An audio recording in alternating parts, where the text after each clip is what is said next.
Baik, Assalamualaikum warahmatullahi wabarakatuh. Alhamdulillahirabbil alamin wassalatu wassalamu ala umuri dunya waddin wa ala alihi wa sahbihi ajmain. Amma ba'd.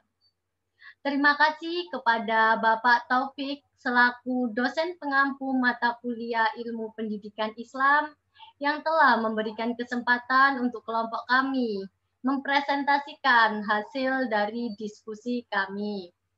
Pada pertemuan kali ini, kami akan membahas materi dengan judul Konsep Dasar Penanggung Jawab Pendidikan Menurut Ajaran Islam. Sebelumnya, saya akan memperkenalkan anggota dari kelompok kami. Yang pertama ada Saudara Muhammad Muzaki Adirangga dengan NIM 060407200085. Yang kedua ada Saudari Sofi Rahmadani dengan NIM 060407200091. Yang terakhir ada saya sendiri, Zulfa Laila Ramadhani dengan NIM 060407200096.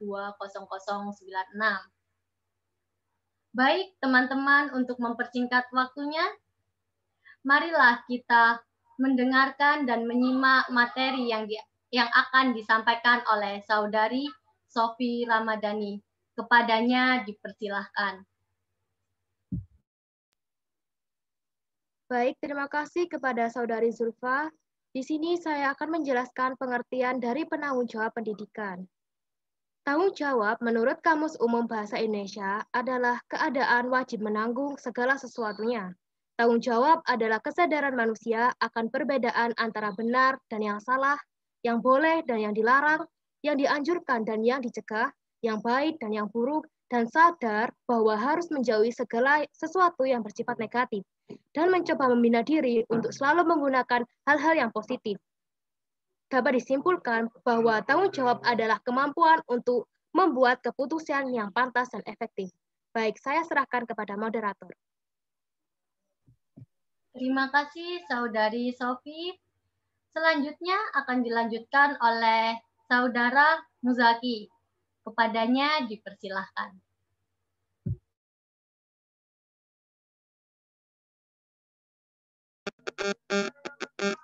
Next, individu dan lembaga yang bertanggung jawab atas pendidikan.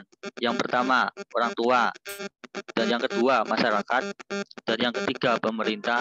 Dan yang keempat, dalil-dalil, akli dan nakli.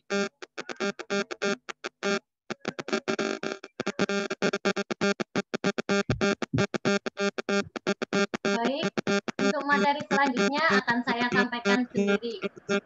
Peranan dan tanggung jawab orang tua sebagai pendidik.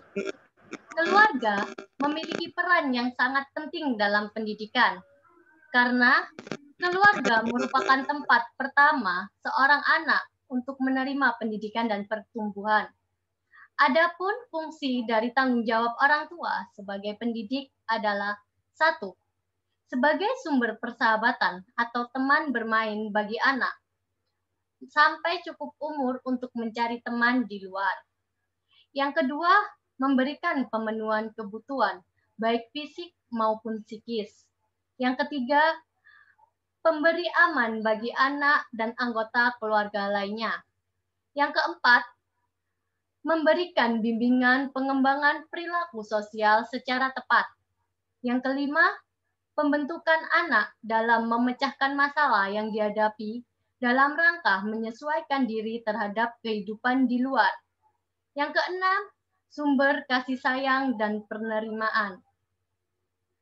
Baik, untuk materi yang selanjutnya akan disampaikan oleh Saudara Muzaki. Kepadanya dipersilahkan.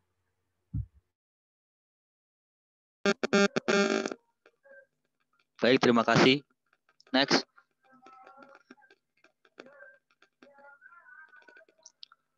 Peran dan tanggung jawab masyarakat dalam pendidikan menurut Islam. Kaitan masyarakat dengan pendidikan dapat ditinjau dari 3 sisi, yaitu yang pertama, masyarakat sebagai penyelenggara pendidikan baik di lembaga maupun yang tidak.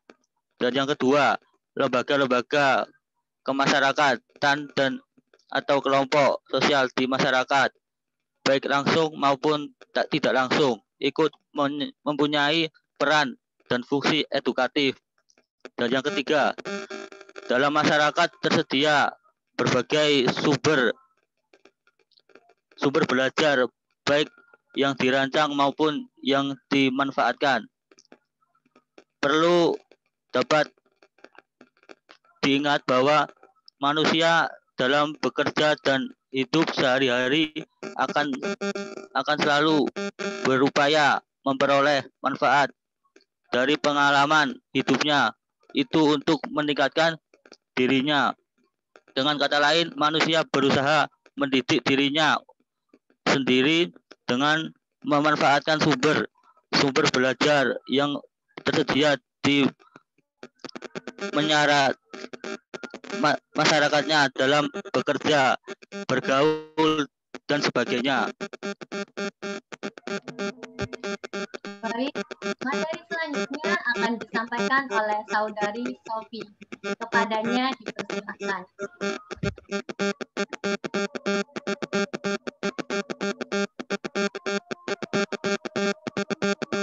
Mohon maaf, Mas Zaki, di-unmute ya.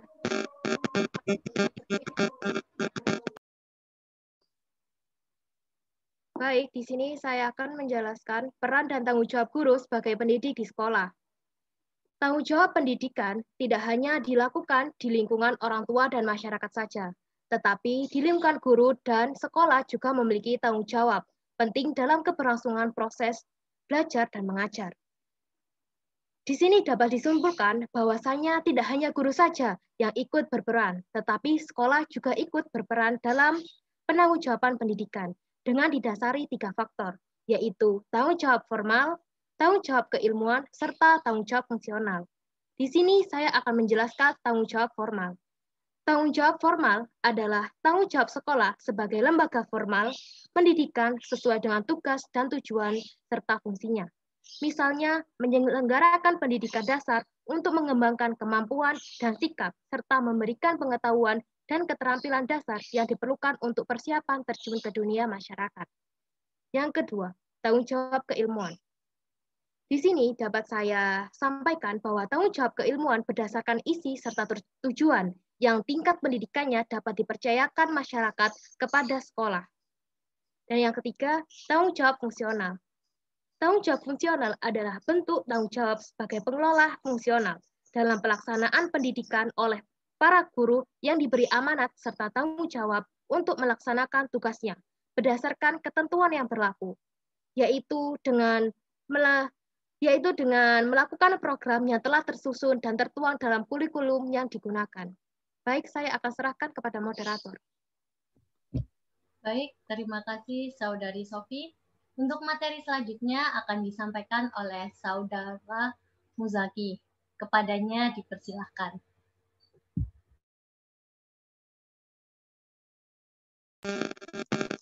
Baik, terima kasih. Next.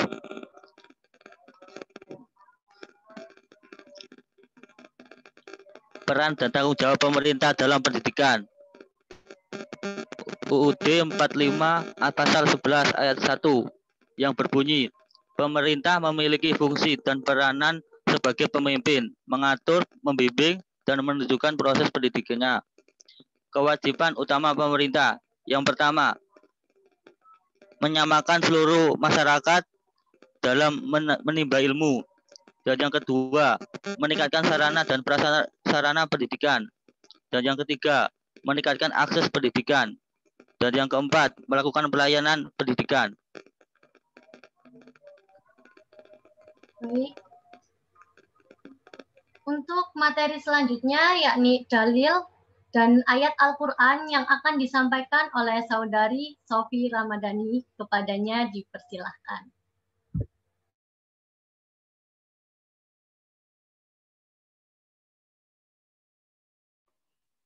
Baik, di sini saya akan menjelaskan dalil nakli dari peran dan tanggung jawab orang tua sebagai pendidik. Tertuang pada Quran Surah At-Tamrin ayat 6 yang berbunyi, wahai orang-orang yang beriman, pelihara dirimu dan keluargamu dari api neraka yang bahan bakarnya adalah manusia dan batu. penjaganya malaikat-malaikat yang kasar dan keras, yang tidak durhaka kepada Allah terhadap apa yang diperintahkan kepada mereka dan selalu mengajarkan apa yang diperintahkan. Baik, di sini saya akan menjelaskan dalil nakli dari peran dan tanggung jawab masyarakat dalam pendidikan menurut Islam. Mohon maaf, Saudari Sofi, slide-nya diganti nggih. Oke.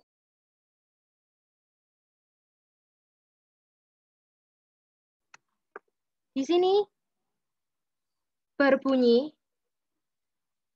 "Hai manusia, sesungguhnya kami menciptakan kamu dari seorang laki-laki dan perempuan, dan menjadikan kamu berbangsa-bangsa dan bersuku-suku supaya kamu saling mengenal.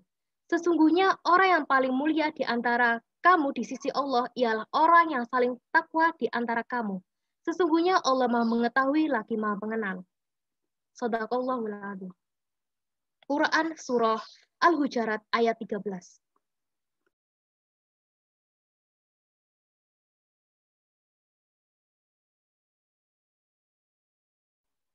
Baik, di sini saya akan melanjutkan membacakan dalil nakli dengan materi peran dan tanggung jawab guru sebagai pendidik di sekolah. Yang pertama yaitu saya menyinggung tanggung jawab formal. Rasulullah Shallallahu Alaihi Wasallam menyampaikan bahwasanya sebaik-baiknya kamu adalah orang yang mempelajari Al-Quran dan mengajarkannya.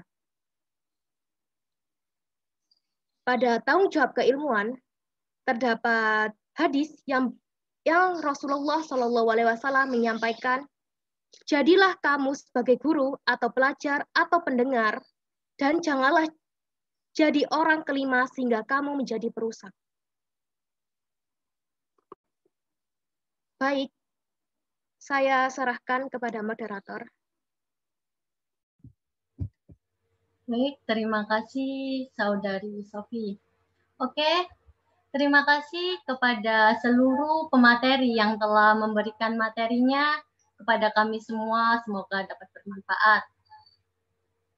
Dapat saya simpulkan bahwasannya dalam perspektif pendidikan Islam, tujuan hidup seorang muslim pada hakikatnya adalah mengabdi kepada Allah. Pengabdian kepada Allah adalah sebagai landasan iman dan diwujudkan untuk amalan dan kepribadian diri kita yang luhur oleh pendidikan Islam. Pendidikan merupakan salah satu sarana yang efektif untuk membina dan mengembangkan potensi yang ada pada diri manusia. Ilmu pendidikan sangatlah penting bagi manusia, karena orang yang berilmu ialah orang yang mempunyai derajat yang paling tinggi terhadap Allah. Sedangkan orang yang tidak berilmu justru kebalikannya. Kalau kita mempunyai ilmu, kita harus mewariskan ke generasi yang selanjutnya. Karena kita sebagai seorang muslim harus mengamalkan ilmu tersebut.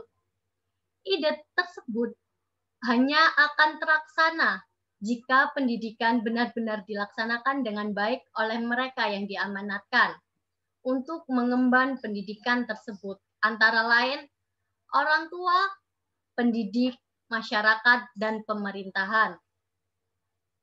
Alhamdulillahirrabbilalamin, materi pada pagi hari ini telah selesai. Saya sebagai moderator mewakili anggota kelompok kami untuk mengucapkan mohon maaf apabila ada kesalahan dalam pengetikan maupun pengucapan. Akhirul kalam, billahi taufik wal hidayah. Wassalamualaikum warahmatullahi wabarakatuh. Waalaikumsalam warahmatullahi wabarakatuh.